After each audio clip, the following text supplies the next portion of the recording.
Guilherme Carey, o pai das missões modernas, 1761-1834. O menino Guilherme Carey era apaixonado pelo estudo da natureza. Enchia seu quarto de coleções de insetos, flores, pássaros, ovos, ninhos, etc. Certo dia, ao tentar alcançar um ninho de passarinhos, caiu de uma árvore alta. Ao experimentar a segunda vez, caiu novamente. Insistiu a terceira vez. Caiu e quebrou uma perna. Algumas semanas depois, antes de a perna sarar, Guilherme entrou em casa com um ninho na mão. "Subiste a árvore novamente?" exclamou sua mãe. "Não pude evitar. Tinha de possuir um ninho, mamãe", respondeu o menino. Disse que Guilherme Carey, fundador das missões atuais, não era dotado de inteligência superior e nem de qualquer dom que deslumbrasse os homens. Entretanto, foi essa característica de persistir, com o espírito indômito e inconquistável, até completar tudo quanto iniciara, que fez o segredo do maravilhoso êxito da sua vida. Quando Deus o chamava a iniciar qualquer tarefa, permanecia firme, dia após dia, mês após mês, ano após ano, até acabá-la. Deixou o Senhor utilizar-se de sua vida não somente para evangelizar durante um período de 41 anos no estrangeiro, mas também para executar a façanha, por incrível que pareça, de traduzir as Sagradas Escrituras em mais de 30 línguas. O avô e o pai do pequeno Guilherme pertenciam à igreja anglicana e eram sucessivamente professor e sacristão da paróquia. Assim, o filho aprendeu o pouco que o pai podia ensinar-lhe. Mas não satisfeito com isso, Guilherme continuou seus estudos sem mestre. Aos 12 anos, adquiriu um exemplar do vocabulário latino, organizado por Ditch, o qual decorou. Aos 14 anos, iniciou a carreira como aprendiz de sapateiro. Na loja encontrou alguns livros, dos quais se aproveitou para estudar. Assim, iniciou o estudo do grego. Foi nesse tempo que chegou a reconhecer que era um pecador perdido e começou a examinar cuidadosamente as Escrituras. Não muito depois da sua conversão, com 18 anos de idade, pregou o seu primeiro sermão. Ao reconhecer que o batismo por imersão é bíblico e apostólico, deixou a denominação a que pertencia. Tomava emprestados livros para estudar e, apesar de viver em pobreza, adquiria alguns livros usados. Um de seus métodos para aumentar o conhecimento de outras línguas consistia em ler diariamente a Bíblia em latim, em grego e em hebraico. Com a idade de 20 anos, casou-se. Os membros da igreja onde pregava, entretanto, eram pobres, e Carey teve de continuar seu ofício de sapateiro para ganhar o pão cotidiano. O fato de o Sr. Old, seu patrão, exibir na loja um par de sapatos fabricados por Guilherme como amostra, provava a habilidade do rapaz. Foi durante o tempo em que ensinava geografia em Malton que Carey leu o livro As Viagens do Capitão Cook, oportunidade em que Deus falou à sua alma acerca do estado abjeto dos pagãos sem o Evangelho. Na sua tenda de sapateiro, afixou na parede um grande mapa mundi, que ele mesmo desenhara cuidadosamente. Incluíra nesse mapa todos os dizeres disponíveis, o número exato da população, a flora e a fauna, as características dos habitantes, etc., de todos os países. Enquanto consertava sapatos, levantava os olhos de vez em quando para o mapa e meditava sobre as condições dos vários povos e a maneira de os evangelizar. Foi assim que sentiu mais e mais a chamada de Deus para preparar a Bíblia para os muitos milhões de hindus na própria língua deles. A denominação a que Guilherme pertencia, depois de aceitar o batismo por imersão, achava-se em grande decadência espiritual. Alguns ministros reconheceram a gravidade da situação e concordaram em passar 1 hora em oração na primeira segunda-feira de todos os meses, pedindo a Deus um grande avivamento. De fato, esperavam um despertamento, mas, como acontece muitas vezes, não pensaram na maneira que Deus lhes responderia. As igrejas de então não aceitavam a ideia, que consideravam absurda, de levar o evangelho aos pagãos. Certa vez, numa reunião do ministério, Carey levantou-se e sugeriu que ventilassem esse assunto, o dever dos crentes em promulgar o evangelho às nações pagãs. O venerável presidente da reunião, surpreendido, pôs-se em pé e gritou: Jovem, sente-se.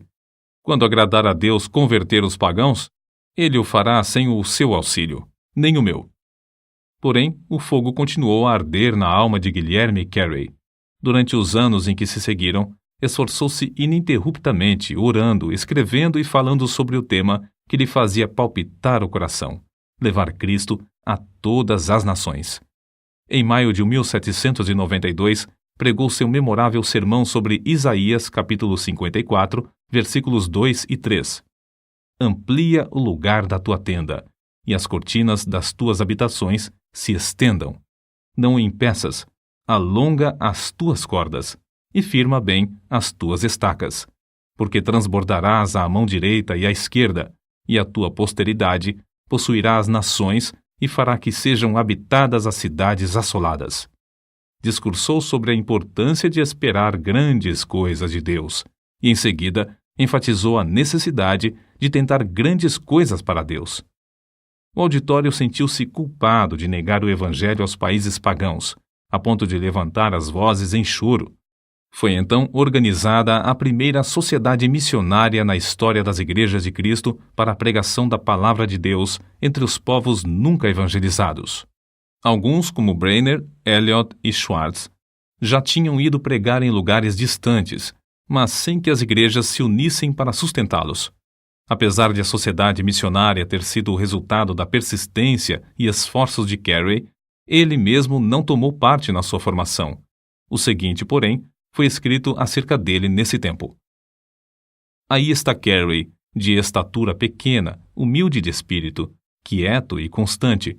Tem transmitido o espírito missionário aos corações dos irmãos, e agora quer que saibam da sua prontidão em ir aonde quer que eles desejem, e está bem contente que formulem todos os planos. Nem mesmo com esta vitória foi fácil para Guilherme Carey concretizar o sonho de levar Cristo aos países que jaziam nas trevas. Dedicava o seu espírito indômito a alcançar o alvo que Deus lhe marcara. A igreja onde pregava não consentia que deixasse o pastorado. Somente quando recebeu a visita dos membros da sociedade é que o problema foi resolvido. No relatório da igreja consta o seguinte registro: apesar de concordar com ele, não achamos bom que nos deixe aquele a quem amamos mais que a nossa própria alma. Entretanto, o que mais sentiu foi quando a sua esposa recusou terminantemente deixar a Inglaterra com os filhos. Carey estava tão certo de que Deus o chamava para trabalhar na Índia que nem por isso vacilou. Havia outro problema que parecia insolúvel. Era proibida a entrada de qualquer missionário na Índia. Sob tais circunstâncias, era inútil pedir licença para entrar. Foi nessas condições que conseguiram embarcar, mas, infelizmente, o navio demorou algumas semanas para zarpar, e pouco antes de partir, os missionários receberam ordem para que desembarcassem. A sociedade missionária, apesar de tantos contratempos, continuou a confiar em Deus. Conseguiram granjear dinheiro e compraram passagem para a Índia em um navio dinamarquês. Uma vez mais, Carey rogou à sua querida esposa que o acompanhasse, mas ela ainda persistia na recusa. Nosso herói, ao despedir-se dela, disse: se eu possuísse o mundo inteiro, daria alegremente tudo pelo privilégio de levar-te e os nossos queridos filhos comigo, mas o sentido do meu dever sobrepuja todas as outras considerações. Não posso voltar para trás sem incorrer em culpa a minha alma. Porém, antes de o navio partir, um dos missionários foi à casa de Carey. Grande foi a surpresa e o regozijo de todos ao saberem que esse missionário conseguiu induzir a esposa de Carey a acompanhar o seu marido. Deus comoveu o coração do comandante do navio a levá-la em companhia dos filhos sem pagar passagem. Certamente, a viagem à vela não era tão cômoda como nos vapores modernos. Apesar dos temporais, Carey aproveitou-se do ensejo para estudar o Bengali e ajudar um dos missionários na obra de verter o livro de Gênesis para esta língua indiana. Guilherme Carey aprendeu suficiente o Bengali durante a viagem para conversar com o povo. Pouco depois de desembarcar, começou a pregar, e os ouvintes vinham para ouvir em número sempre crescente. Carey percebeu a necessidade imperiosa de o povo possuir a Bíblia na própria língua e, sem demora, entregou-se à tarefa de traduzi-la. A rapidez com que aprendeu as línguas da Índia é uma admiração para os maiores linguistas. Ninguém sabe quantas vezes o nosso herói se mostrou desanimadíssimo na Índia. A esposa não tinha interesse nos esforços de seu marido e enlouqueceu. A maior parte dos ingleses com quem Carey teve contato o tinham como louco. Durante quase 2 anos, nenhuma carta da Inglaterra lhe chegou às mãos. Muitas vezes faltava aos seus dinheiro e alimento. Para sustentar a família, o missionário tornou-se lavrador da terra e empregou-se em uma fábrica de anil. Durante mais de 30 anos, Carey foi professor de línguas orientais no colégio de Fort Williams. Fundou também o Serampore College para ensinar os obreiros. Sob a sua direção, o colégio prosperou, preenchendo um grande vácuo na evangelização do país. Ao chegar à Índia, Carey continuou os estudos que começara quando menino. Não somente fundou a Sociedade de Agricultura e Horticultura, mas criou um dos melhores jardins botânicos do país, além de redigir e publicar o Hortus Bengalensis. O livro Flora Indica, outra de suas obras, foi considerada obra-prima por muitos anos. Não se deve concluir, contudo, que para Guilherme Carey a horticultura fosse mais do que um passatempo. Dedicou-se também a ensinar nas escolas de crianças pobres, mas, acima de tudo, sempre lhe ardia no coração o desejo de se esforçar na obra de ganhar almas. Quando um de seus filhos começou a pregar, Carey escreveu: "Meu filho, Félix, respondeu à chamada para pregar o Evangelho."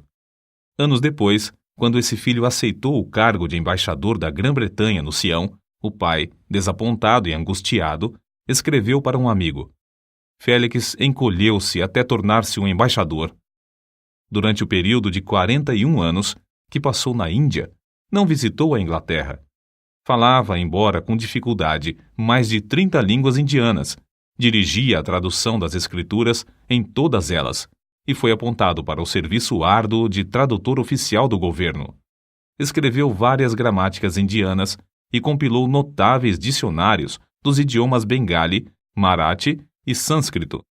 O dicionário do idioma bengali consta de 3 volumes e inclui todas as palavras da língua, traçadas até a sua origem e definidas em todos os seus sentidos. Tudo isso era possível porque sempre economizava o tempo, segundo se deduz do que escreveu seu biógrafo. Desempenhava essas tarefas hercúleas sem pôr em risco a sua saúde, aplicando-se metódica e rigorosamente ao seu programa de trabalho, ano após ano. Divertia-se passando de uma tarefa para outra. Dizia que se perde mais tempo trabalhando inconstante e indolentemente do que nas interrupções de visitas. Observava, portanto, a norma de entrar sem vacilar na obra marcada e de não deixar coisa alguma desviar a sua atenção durante aquele período. O seguinte escrito, em que pede desculpas a um amigo pela demora em responder-lhe a carta, mostra como muitas das suas obras avançaram juntas. Levantei-me hoje às 6 da manhã, li um capítulo da Bíblia hebraica, passei o resto do tempo até às 7 em oração. Então, assisti ao culto doméstico em Bengali com os criados. Enquanto esperava o chá, li um pouco em persa, com um munshi que me esperava. Li também, antes de comer, uma porção das escrituras em hindustani. Logo depois de comer, sentei-me com um pundit que me esperava, para continuar a tradução do sânscrito para o Ramayana. Trabalhamos até às 10 horas, quando então fui ao colégio para ensinar até quase às 14 horas. Ao voltar para casa, li as provas da tradução de Jeremias em Bengali, só findando em tempo para jantar. Depois do jantar, traduzi, ajudado pelo pundit-chefe do colégio, a maior parte do capítulo 8 de Mateus em sânscrito. Nisto, fiquei ocupado até às 18 horas. Depois, assentei-me com um pundit de Telinga para traduzir do sânscrito para a língua dele. Às 7 da noite comecei a meditar sobre a mensagem para um sermão e preguei em inglês às 7h30. Cerca de 40 pessoas assistiram ao culto, entre as quais um juiz do Sadr Delwani Daulat. Depois do culto, o juiz contribuiu com 500 rúpias para a construção de um novo templo. Todos os que assistiram ao culto tinham saído às 21 horas. Sentei-me para traduzir o capítulo 11 de Ezequiel para o Bengali. Findei às 23 horas, e agora estou escrevendo esta carta. Depois, encerrei o dia com oração. Não há dia em que disponha de mais tempo do que isto, mas o programa varia. Com o avançar da idade, seus amigos insistiam em que diminuísse os esforços, mas a sua aversão à inatividade era tal que continuava trabalhando, mesmo quando a força física não acompanhava a necessária energia mental. Por fim, viu-se obrigado a ficar de cama, onde continuava a corrigir as provas das traduções. Finalmente, em 9 de junho de 1834, com a idade de 73 anos, Guilherme Carey dormiu em Cristo.